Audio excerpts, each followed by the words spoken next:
श्री सच्चिदानंद सद्गुरु साईनाथ महाराज की जय. ஸ்ரீ சாயி சச்சரித பாராயணம் அத்தியாயம் 24.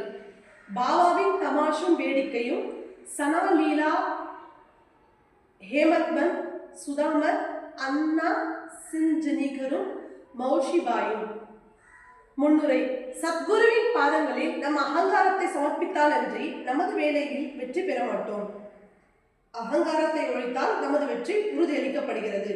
சாயி பாபாவை வணங்குவதால் இகர சௌபாக்கியம் இரண்டுமே கிடைக்கிறது. நம் உண்மையான இயற்கையில் நிலையாக்கப்பட்டு அமைதியும் மகிழ்ச்சியும் அடைகிறோம். எனவே எவரொருவர் அவரது சுபிட்சத்தை பெற விரும்புகிறாரோ அவர் சாயி பாபாவின் லீலைகளையும் கதைகளையும் பக்தியுடன் கேட்க வேண்டும்.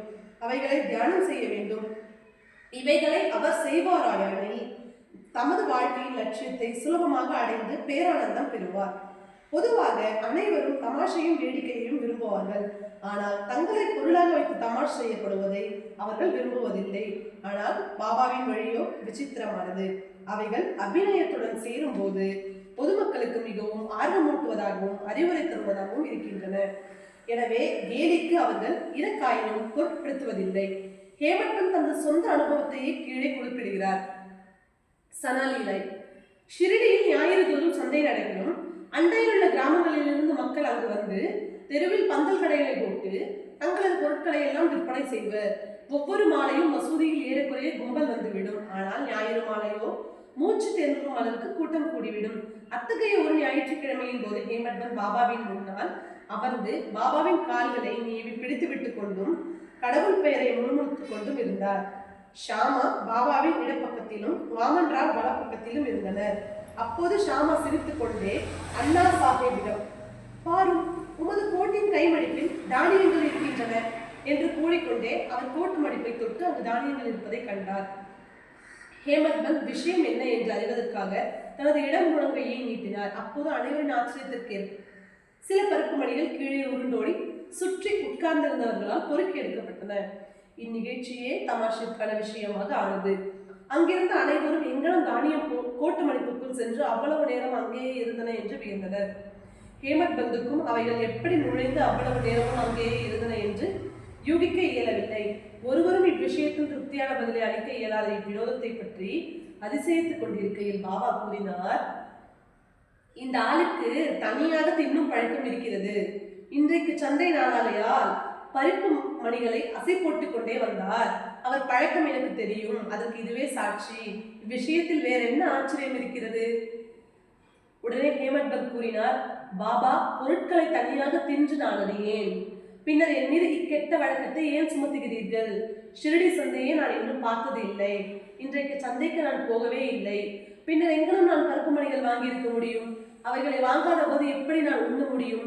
எனது அருகில் உள்ளவர்களுக்கு பகிர்ந்து கொடுக்காமல் நான் ஒருபோதும் எதையும் சாப்பிடுவதில்லையே. பாபா பதிலளித்தார், அருகில் இருப்பவர்களுக்கு நீர் கொடுப்பது உண்மைதான். ஆனால் ஒருவரும் அருகில் இல்லை என்றால் நீரோ நானோ என்ன செய்ய முடியும்? ஆனால் நீங்கள் உண்ணும் முன் என்னை நினைவில் கொள்கிறீரா? எப்போதும் நான் உன்னுடன் இருக்கவில்லையா? பின்பு நீர் உண்ணும் முன்பாக எதையேனும் எனக்கு அளிக்கிறீரா? நீதி. இந்நிகழ்ச்சியின் வாயிலாக பாபா நமக்கு என்ன போதிக்கிறார் என்பதை கவனத்துடன் நினைவில் வைப்போமாக.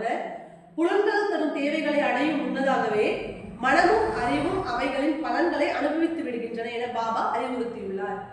முதலில் பாபாவை நினை. அதுவே உன் மனதில் நிலை கொண்டுள்ள அவருக்கு நிவேதனம் செய்யும் முறையாகிறது. புலன்கள் முதலிய தங்கள் தேவைகளை அடையாமல் இருக்க இயலாது. ஆனால் அவைகள் முதலில் குருவுக்கு சமர்ப்பிக்கப்பட்டால் அவைகளின் மீது உள்ள பற்று இயற்கையாகவே மறைந்து விடுகிறது. இவ்விதமாக ஆசை, கோபம், வெறுப்பு முதலியவை பற்றிய நமது எல்லா எண்ணங்களும் முதலில் குருவிடம் சமர்ப்பிக்கப்பட்டு அவரை நோக்கி செலுத்தும் பயிற்சியானது அளிக்கப்பட்டால் எல்லா எண்ணங்களையும் களைவதற்கு கடவுள் உதவி செய்வார். பொருட்களை அனுபவிக்கும் முன் பாபா அருகிலோ அல்லது அருகில் இருப்பதாகவோ நினைத்துக் கொண்டால் அப்பொருள் அவர் அனுபவிக்கத்தக்கத அல்லவா என்ற உன்னை கேள்வி எழும். பின் அனுபவிக்கத்தகாதவை எல்லாம் நம்மால் ஒதுக்கப்பட்டு நமது தீய பண்புகள் அல்லது செயல்கள் நம்மை விட்டு மறைகின்றன. நமது பண்பும் வளர்கிறது. பின்னர் குருவிடம் உள்ள அன்பு வளர்ந்து தூய ஞானம் அளிக்கிறது. இந்த ஞானம் வளரும் போது நான் எனது என்ற எண்ணம் அழிந்து நமது அறிவு ஆன்ம உணர்வுடன் கலக்கிறது. பின்னர் நாம் பேரின்பத்தையும் திருப்தியையும் பெறுகிறோம். குருவுக்கும் கடவுளுக்கும் பேதம் இல்லை. அவர்களும் பேதம் காண்பவன் கடவுள் கடவுளை எவ்விடத்தும் காண்பதில்லை. எனவே பேத மனப்பான்மையை ஒழித்து குருவையும் கடவுளையும் ஒன்றாக கருத வேண்டும். எனவே என்ன மாறுபாடுகளை நீக்கி குருவை கடவுளாக வழிபட வேண்டும். இவ்வாறு நமது குருவுக்கு பணிவிடை செய்தோமானால் கடவுள் நிச்சயம் மகிழ்வடைந்து நமது மனதை தூய்மைப்படுத்தி நம்மை நாமே அறியும் உணர்வை அளிக்கிறார். ரத்தின சுருக்கமாக, முதலில் குருவை நினைக்காமல் நாம் எப்பொருட்களையும் புலன்கள் வழி அனுபவிக்க கூடாது. இவ்விதமாக பயிற்சி அளிக்கப்பட்டால் நம் மனம் பாபாவால் நிறைந்து பாபாவின் தியானம் விரைவில் வளரும். பாபாவின் சகுன ரூபம் எப்போதும் நம் முன் இருக்கும். பிறகு பக்தி, பற்றின்மை, முக்தி யாவும் நம்முடையதே ஆகும். இங்கனமாக நமது மனக்கண்ணில் பாபாவின் ரூபம் நிலைப்படுத்தப்பட்டால் நாம் பசி தாகத்தையும் சம்சார வாழ்க்கையையும் மறந்து விடுகிறோம். உலக போகங்களில் நமக்கு இருக்கும் ஞாபகம் மறைந்துவிடும். நமது மனம் அமைதியும் மகிழ்ச்சியும் அடையும். அடுத்து சுதாமரின் கதை. மேற்கூறிய கதை சொல்லப்படும் போது ஹேமந்த் பந்த் அதே மாதிரியான சுதாமரின் கதையை நிறைவு கூறுகிறார். அதே தத்துவத்தையும் இக்கதை விளக்குவதால் இங்கே கொடுக்கப்பட்டிருக்கிறது. கிருஷ்ணரும் அவரது அண்ணனான பலராமரும் சுதாமர் என்ற தோழருடன் அவர்களது குரு சாந்திபனி முனிவரின் ஆசிரமத்தில் வசித்து வந்தனர். ஒருமுறை கிருஷ்ணரும் பலராமரும் காட்டிற்கு விறகு கொண்டு வருவதற்காக அனுப்பப்பட்டனர். பின்னர் சாந்திபனியின் மனைவி அதே போல் சுதாமரையும் மூவருக்குமான கடலை பருப்புகளுடன் காட்டுக்கு அனுப்பினார்.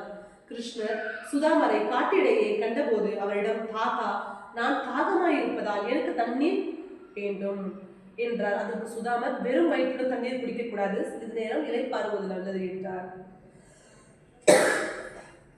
அவர்கள் தன்னிடம் கடலை பருப்புக்காக இருப்பதாக அதை சிறிது அவர் எடுத்துக்கொள்ளலாம் என்று கூறவில்லை. கிருஷ்ணர் களைப்பாய் இருந்தவனால் சுதாமரின் மடியில் தலை வைத்து படுத்து குரட்டை விட்டார். இதை கண்டு சுதாமர் தன்னிடம் அந்த கடலையை எடுத்து உண்ண தொடங்கினார். கிருஷ்ணர் திடீரென கேட்டார், தாத்தா, என்ன சாப்பிடுகிறாய்? சப்தம் எங்கிருந்து வருகிறது? அதற்கு சுதாமர், சாப்பிடுவதற்கு என்ன இருக்கிறது? நான் குளிரால் நடுங்கிக் கொண்டிருக்கிறேன். எனது பற்கள் தாளம் அடித்துக் கொண்டிருக்கின்றன. விஷ்ணு சகஸ்ரநாமத்தை கூட என்னால் திருத்தமாக பாராயணம் செய்ய முடியவில்லை என்றார். இதை கேட்ட சர்வியாவியான கிருஷ்ணர், மற்றவர்களது பொருட்களை உண்ணும் ஒரு மனிதனை கனவில் கண்டேன். அதை பற்றி கேட்டபோது தின்பதற்கு ஒன்றுமில்லை என்ற பொருளில் என்ன மன்னா தின்பதற்கு உள்ளது என்று கேட்டான். அதற்கு மற்றொருவன், அது அங்கனமே இருக்கட்டும் என்றான். தாதா, இது ஒரு கனவுதான். நீ எதையும் எனக்கு இல்லாமல் உண்ண மாட்டாய் என்று எனக்கு தெரியும். ஆயினும் கனவில் கண்ட ஞாபகத்தில் நீ என்ன உண்கிறாய் என்று நான் கேட்டுவிட்டேன் என்றார். சர்வ வியாபியான கிருஷ்ணரை பற்றியும் அவர் தம் லீலையை பற்றியும் சுதாமர் எல்லளவும் அறிந்திருப்பாராயினும் அவர் அவ்வாறு நடந்து கொண்டிருக்க மாட்டார். எனவே தன் செய்கைக்காக அவர் வருந்த வேண்டியதாயிற்று. அவர் கிருஷ்ணரின் நெருங்கிய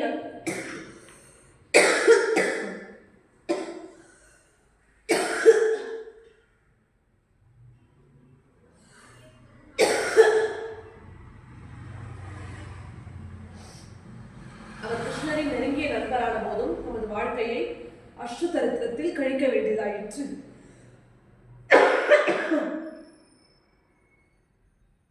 ஆனால் பின்னர் அவர் கிருஷ்ணனுக்கு தன் மனைவியின் சொந்த உழைப்பால் ஈட்டிய ஒரு பிடி அவளை அளித்த போது கிருஷ்ணர் மகிழ்ச்சி அடைந்து அவருக்கு அனுபவிப்பதற்காக ஒரு பொன் நகரத்தை அளித்தார். மற்றவர்களும் பகிர்ந்து உண்ணாது தனியாக தின்போர் இக்கதையை நினைவில் வைக்க வேண்டும். கடவுளுக்கு முதலில் சமர்ப்பித்து அவைகள் அவரால் திருப்தி அடைய பெற்ற பிறகே அவற்றை அவர்கள் அனுபவிக்க வேண்டும் என்ற ஸ்ருதியும் பகிர்கின்றது. பாபாவும் நமக்கு அதையே அவர் தம் ஒப்புவமற்ற வேடிக்கையான வழியில் கற்பித்திருக்கிறார். அண்ணா சிஞ்சனிகளும் மோஷிபாயும். ஹேமந்த் பந்த் இப்போது சமாதானம் நிலைநாட்டுவோரின் பாகத்தை பாபா ஏற்றுக்கொண்ட மற்றொரு வேடிக்கையான சம்பவத்தை கூறுகிறார். தாமோதர் கணஷ்யாம் பாபரே என அழைக்கப்பட்ட அண்ணா சிஞ்சனிகர் என்ற அடியவர் ஒருவர் இருந்தார். அவர் மிகவும் எளிமையானவர், முரடர், நேர்மையானவர். அவர் எவரையும் லட்சியம் செய்ய மாட்டார். எப்போதும் கரவின்றி பேசி எல்லாவற்றையும் கைமேல் காசிலேயே நடத்தினார். வெளிப்படையாகவும் கடுமையாகவும் வசப்படாதவராயும் இருந்த போதும் அவர் நற்புண்புடையவராகவும் கள்ளமின்றியும் இருந்தார். எனவே சாயிபாபா அவரை நேசித்தார். இவருடைய சொத்துக்கள் யாவற்றையும் ஷிரடி சாய்பாபா சன்சாரத்துக்கு எழுதி வைத்தவர் இவர். ஒரு நாள் ஒவ்வொருவரும் ஒரு வழியில் சேவை செய்வதைப் போன்று அண்ணாவும் தலைகுனிந்து நின்று கொண்டு கைப்பிடியில் இருந்த இடது கைக்கு பிடித்து நீவி வெட்டி கொண்டிருந்தார். அம்மா என்று பாபாவாலும் மயூஷிபாயி என்று பிறராலும் அழைக்கப்பட்ட கிழ விதவையான வேணுபாயி வலதுபுறத்தில் அவளுக்கே உரிய விதத்தில் சேவை செய்தார். மௌஷிபாயி தூய உள்ளத்துடன் கூடிய முதியவர், அவள் தன் இரு கைவிரல்களையும் கோர்த்து பாபாவின் அடிவயிற்றை சுற்றி அழுத்தமாக பணிந்து பிசைந்தாள். அடிவயிறே தட்டையாகி விடும்படியான வேகத்துடன் சேவை செய்து கொண்டிருந்தாள்.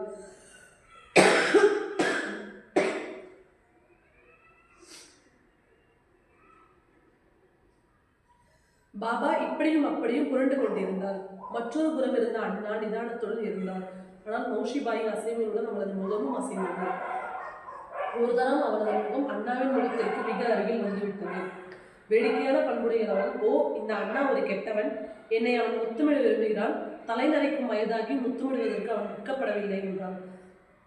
இச்சொற்கள் அண்ணாவை கோபாவேசம் அடைந்தது. முஷ்டியை மடக்கிவிட்டு அவர், நான் ஒரு கெட்ட கிழவன் என்றா கூறுகிறாய்? நான் அவ்வளவு முட்டாளா? நீயே சண்டையை ஆரம்பித்தாய், என்னுடன் சண்டையிட்டுக் கொண்டிருக்கிறாய் என்றார். அங்கிருந்த அனைவரும் அவர்களுக்கிடையே நடைபெறும் விஷயங்களை ரசித்துக் கொண்டிருந்தனர். அவர்கள் இருவரையுமே பாபா சமமாக நேசித்தார். சண்டையை நிறுத்தி விரும்பிய இவ்விஷயத்தை மிக திறமையுடன் கையாண்டார்.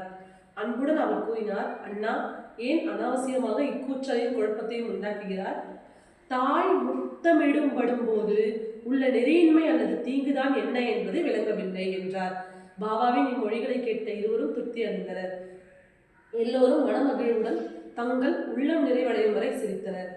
பாபாவின் அடியவர்கள் அவரவர்களுக்குரிய வழியிலேயே அவருக்கு சேவை செய்ய அவர் அனுமதித்தார். இதில் பிறர் தலையிடுவதை அவர் விரும்பவில்லை. உதாரணமாக, இதே மௌஷிபாய் மற்றொரு சந்தர்ப்பத்தில் பாபாவின் அடிவயிற்றை தேய்த்துக் கொண்டிருந்தால் அவள் உபயோகித்த கடுமையும் வேகத்தையும் கண்டு மற்ற அடியவர்கள் மனம் தளர்ந்து கவலை கொண்டவர்கள் ஆனார்கள். அவர்கள், ஓ அம்மா, இன்னும் நிதானமாகவும் மெதுவாகவும் செயல்படு, அல்லாவிடில் பாபாவின் இரத்த குழாய் நிரம்ப அவைகள் உடைந்துவிடும் என்று அவளிடம் கூறினார்கள். இதன் பேரில் பாபா உடனே தம் இருக்கையை விட்டு எழுந்தார். தமது சர்க்காவை தரையில் ஓங்கி அடித்தார். அவர் கோபாவேசம் அடைந்தார். அவரது கண்கள் நெருப்பு துண்டம் போலாயின. ஒருவருக்கும் அவர் முன்பு நிற்கவோ பேசவோ தைரியமில்லை. பின்னர் அவர் சர்க்காவின் ஒரு முனையை தன் இரு கைகளாலும் எடுத்துக்கொண்டு வயிற்றில் உள்ள தொப்புள்களில் குச்சியில் ஒரு நுனியை அமுக்கினார்.